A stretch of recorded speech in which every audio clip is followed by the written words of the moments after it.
All right. Good afternoon, everyone. My name is Ramana Kumpella. I am a Cisco fellow, and I lead Cisco research. So today, I'm super excited to talk to you about some of the research and prototyping efforts in the quantum networking arena that has been happening in my group over the past couple of years. So while I'm actually here and I'm privileged to talk to you about this stuff, this is really a reflection of much of the work done in our quantum labs in Santa Monica, as well as several engineers within the Outshift team that are all part of this effort. So I want to start off with this very famous quote from Richard Feynman back in 1981. So where he famously said, nature isn't classical. Okay, so if you want to really solve hard problems in nature, leverage quantum mechanics, right? So this kind of ushered in the era of quantum computing. The promise being many complex tasks, many complex problems that are typically, that require exponential amount of resources in a classical computer can be solved using a quantum computer much faster, right? So that's the promise. Several domains where this promise actually holds true include things like weather prediction, discovering new materials for various industries, discovering new drugs, financial optimization, logistics optimization problems, and what have you. But for all the promise of quantum computing, we are still far away from reality, practicality, right? So the reason being, many of these require hundreds of thousands of qubits. And today's quantum computers are of the order of few hundreds of qubits. The gap is pretty enormous.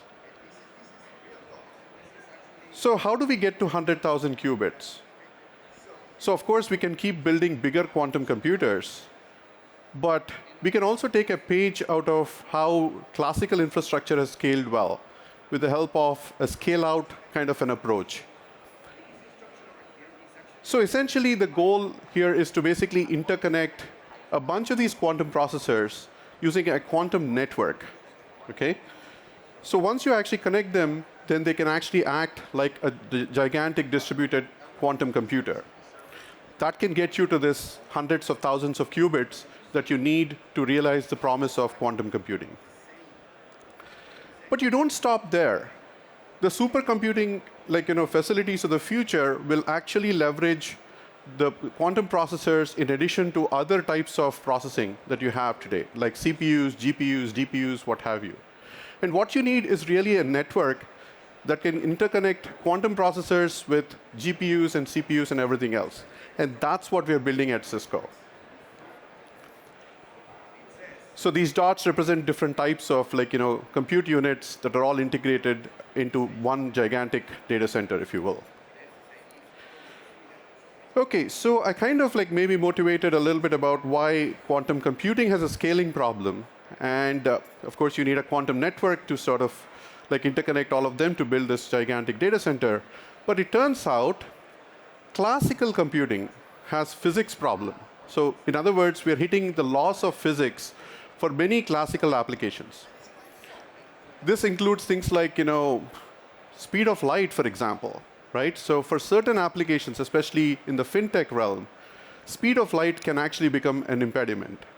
So this is where, quantum networking can also offer solutions. So quantum networking is really a solution for both these problems. Okay, so with that, I just want to, if you understand nothing else in the presentation, just want to leave you with 3 key takeaways.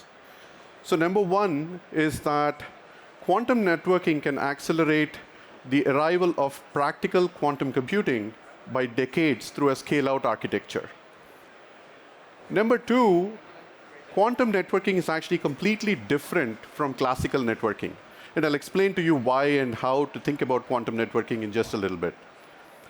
So number 3, quantum networking has many practical uses in classical applications today. And the later half of the talk actually focuses on a few applications, and I'll show you how quantum networks can help certain interesting applications. Okay, so let me start with some basics of how classical networking and quantum networking are two different things.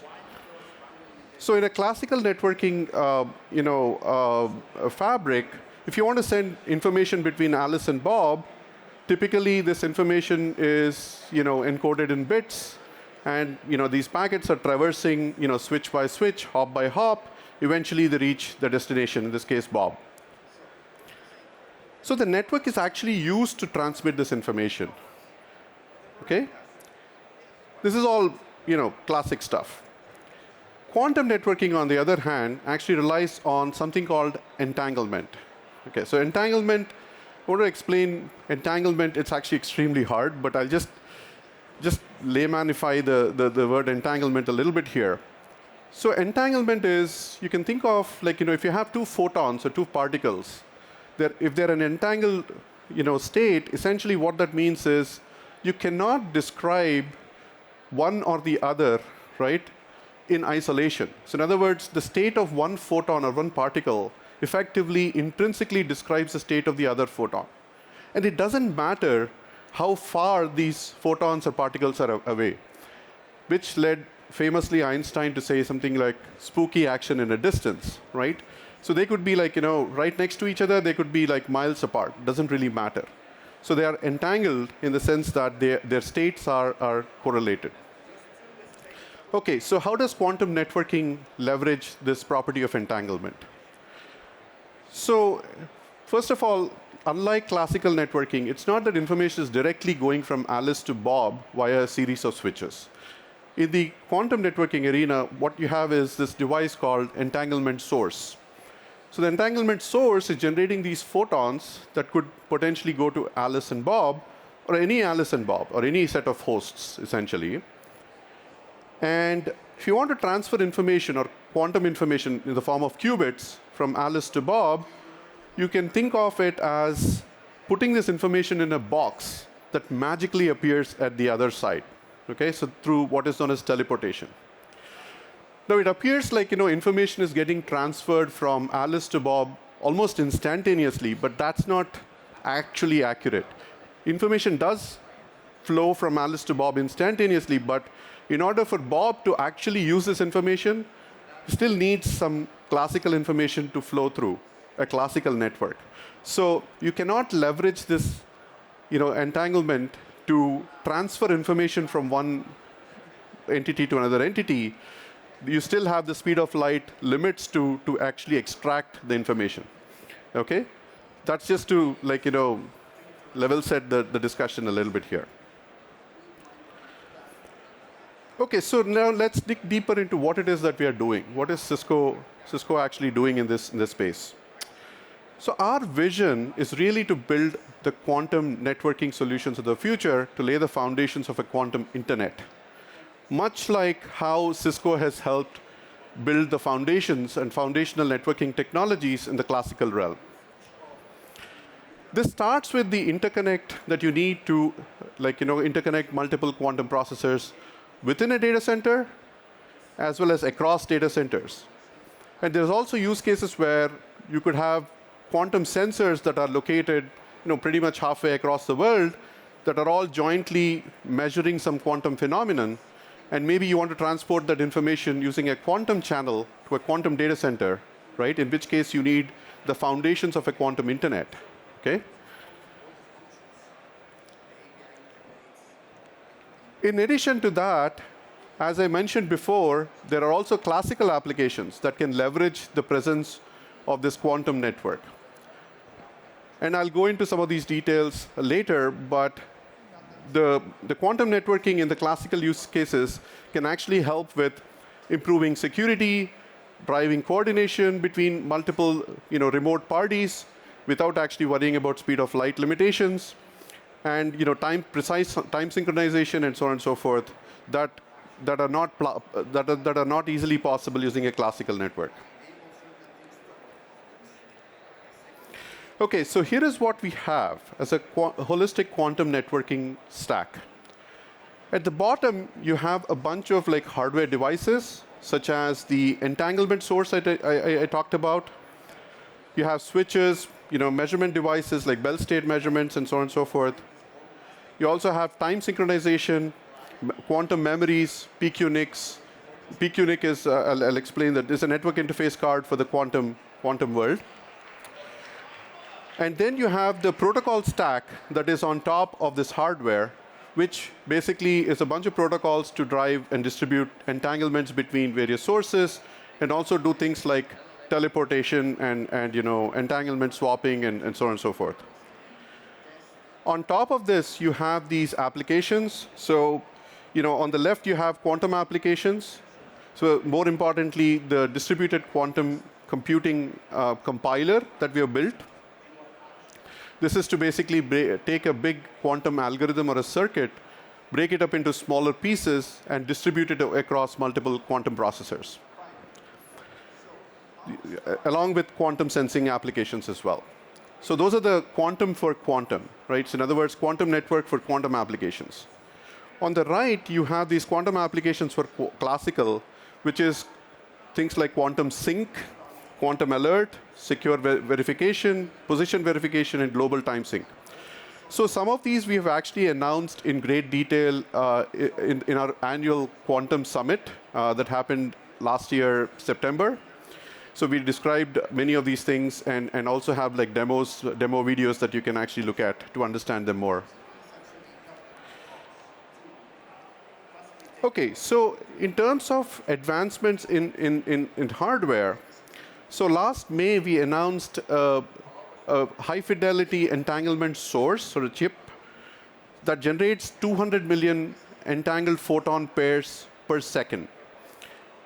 And when you think of quantum, you usually like associate quantum with these gigantic, cryo chambers, but this one actually operates at room temperature, and it generates very high fidelity entangled photons. So along with that, we also have partnered with a startup called Connect to actually generate entangled photons at different frequencies. So our own chip actually generates photons at the telecom frequencies, but the entanglement source that we work with Connect actually produces entangled photons at two different frequencies, near IR and telecom. Along with that, we are also looking at PQNIC, which is the programmable QPU to network interface card. So you have processors, you need a NIC to sort of get your quantum information out to the network. So that's actually something that we are building. Along with a lot of things in quantum realm operate at very precise time synchronization. They require very, very precise time synchronization. There are protocols like White Rabbit that can be leveraged, but they have calibration challenges, especially when you want to scale to a large number of nodes and so on and so forth. So we have our own proprietary time sync solution to help with that.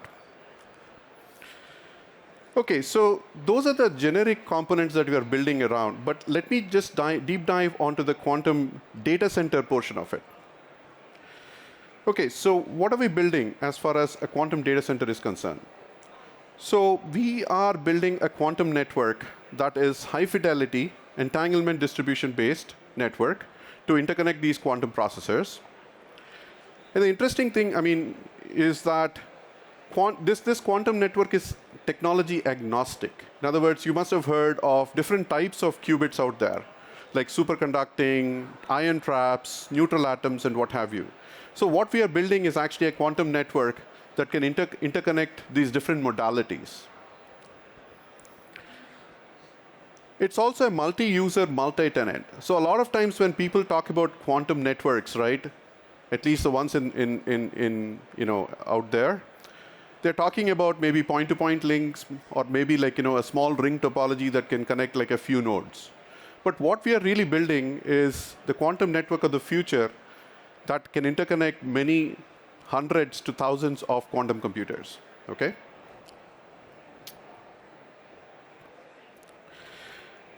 So I want to talk a little bit about entanglement protocols. And here is where, if I lost you, that's totally fine, because this is actually complicated. Okay, so this picture actually shows multiple entanglement protocols And more details you can read in the archive papers that we have listed here. We published all of this stuff. So if you think of entanglement distribution, what is the goal here? The goal is to basically take one logical qubit in one quantum processor and entangle that with another quantum processor. Basically drive entanglement so that you can transfer information from one quantum processor to another quantum processor. Okay? So there's multiple protocols here that are listed. One is called emitter-scatterer, emitter-emitter, and scatterer-scatterer. So I'll go through them quickly. First thing is emitter-scatterer. So emitter, as the word suggests, is literally the quantum processor on the left, or my right, that is QPU1. QPU1 is transmitting a photon, okay, that gets processed or that gets entangled with something known as a communication qubit on the QPU2.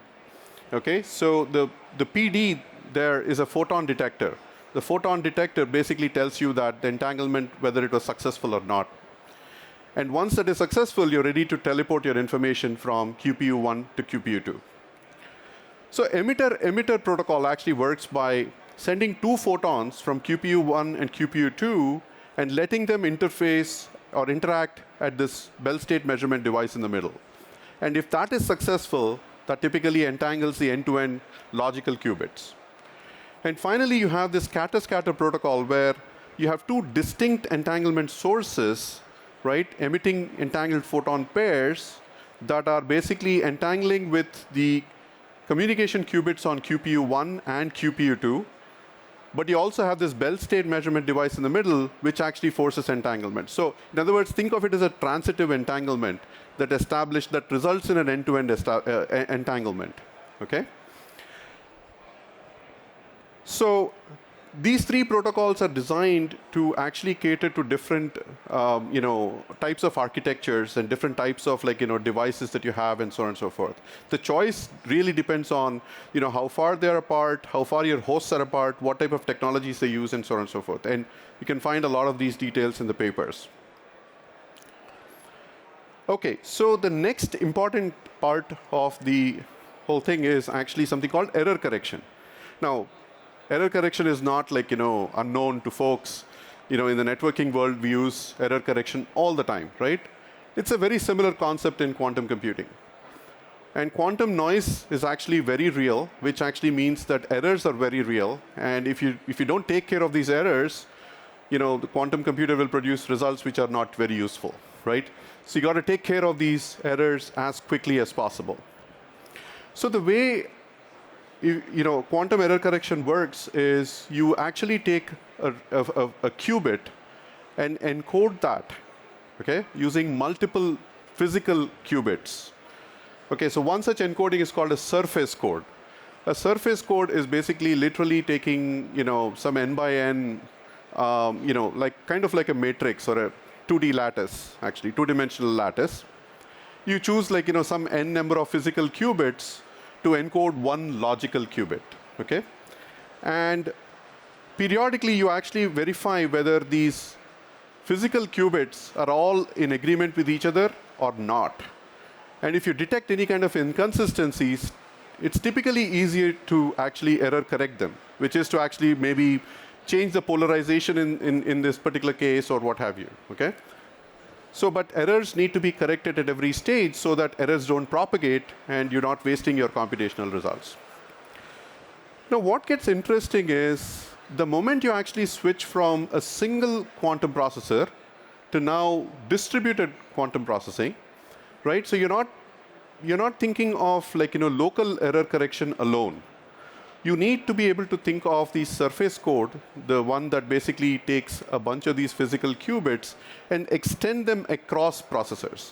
Okay, so the distributed error correction is all about ensuring that the physical qubits on one quantum processor and the physical qubits on the other quantum processor, right? The code is actually intact. Otherwise, again, you do all these expensive operations, and which will result in erroneous, computations, which will not be really helpful. So distributed quantum error correction is critical to make sure that when you're doing these gate teleportation or quantum bit teleportation operations, you're not introducing errors. Okay? And typically, as you have multiple layers of switches in the middle, they all introduce noise. So you have to correct for all of these things before you proceed. So we have a bunch of work in this space, and we're writing up papers that we will publish soon. Okay, but this is a very active area of research for us. So now putting them all together, what we have is a distributed quantum computing software stack. So the circuit that I've shown here is a quantum circuit. So the quantum circuit is taken in by a quantum compiler that is aware of the network topology. It's aware of the quantum circuit, how to divide and partition that quantum circuit into pieces. It does the circuit partitioning, qubit mapping, distributed quantum error correction, scheduling, and all of this with multi-tenancy. So which means when you have hundreds or thousands of quantum computing, quantum processors, it's not that they're all running one job. They can be running many different jobs submitted by many different tenants, right, at the same time. So that's actually what our compiler actually provides. So all of this, the compiler output is actually taken by the protocols and algorithms, so the network protocols and algorithms basically take this layout and actually derive the entanglement just in time. So in other words, if Alice needs to be entangled with Bob, it reconfigures the fabric so that the entanglement is actually established just in time. Okay, so I have about 8 minutes. So let me jump into this other side of the equation, right, which I promised I'll get to, which is the quantum network for classical applications. So I want to remind you of the two things that I kind of talked about, right? So entanglement, right? So entanglement allows two photons to exhibit correlated states even at a distance. The other property of quantum that I have not quite talked about is actually the no-cloning theorem.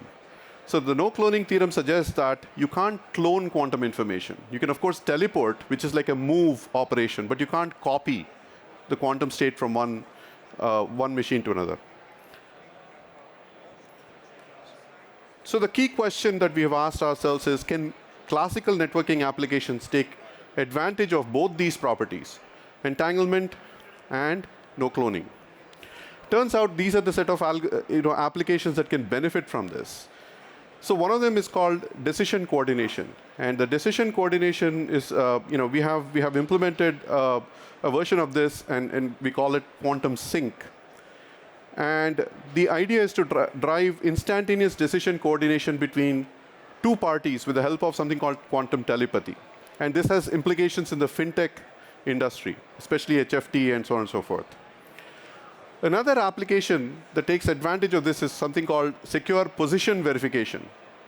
It's really about somebody claiming that they're at a certain position. Are they really at that position, right? That's what it is. And you can leverage quantum mechanics principles to make sure that the position is verified and you cannot spoof the position, even if you really wanted to.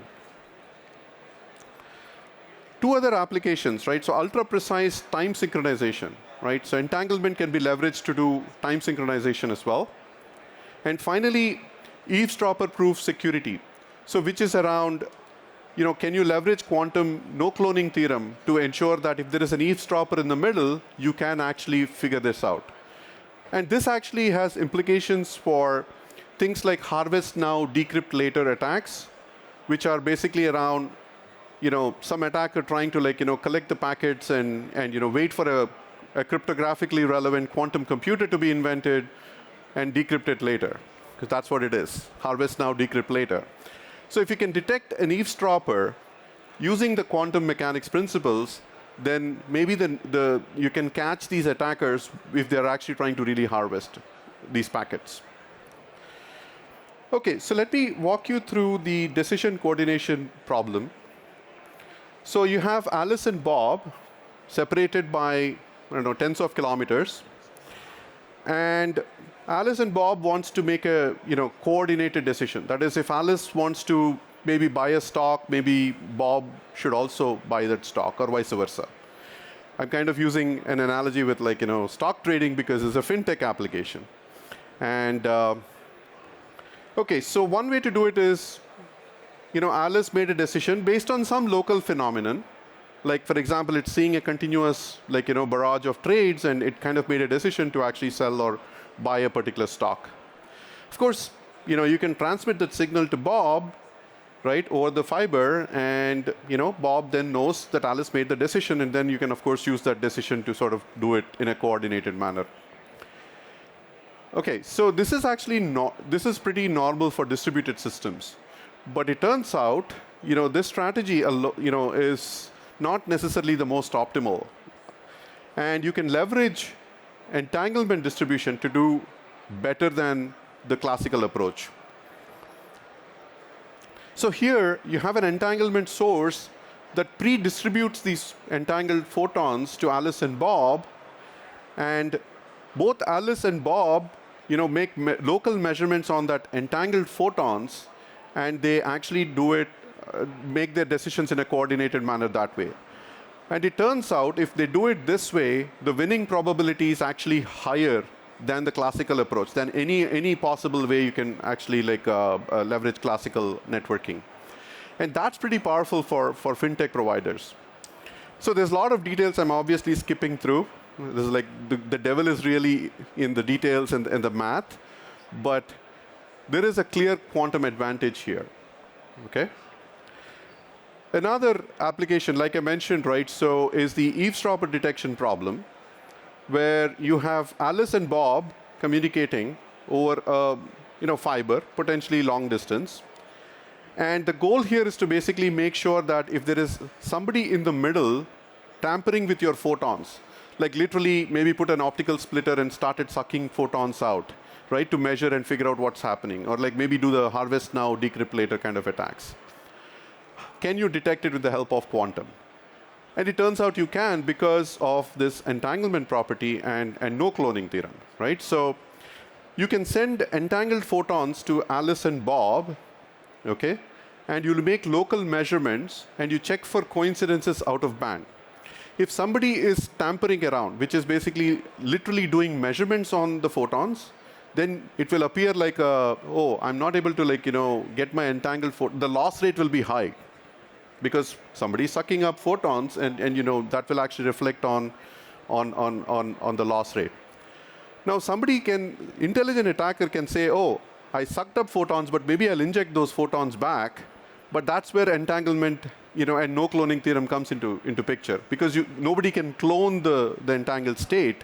So which means even if you inject the photons to masquerade the loss, right, you will still observe that the coincidences will be low. So as a result, you can detect the presence of an eavesdropper in the middle. And this actually is a good way to figure out if somebody is actually carrying out your harvest now, decrypt later, especially on open fiber that is actually unmanned or that is prone to these types of attacks. And I just want to say, all of this work is not happening in isolation. And it truly takes a village to actually build this stuff out. This is really, really cutting edge, quantum technologies, right? So we're very fortunate to have a large number of academic and industry partners who have been tremendously helpful in carrying out many of this research and prototyping efforts. Especially on the industry side, I'm really, really excited with the partnership with IBM that we announced last November, where jointly we are trying to figure out how to interconnect IBM quantum computers with the help of Cisco's quantum network to truly build this quantum data center of the future.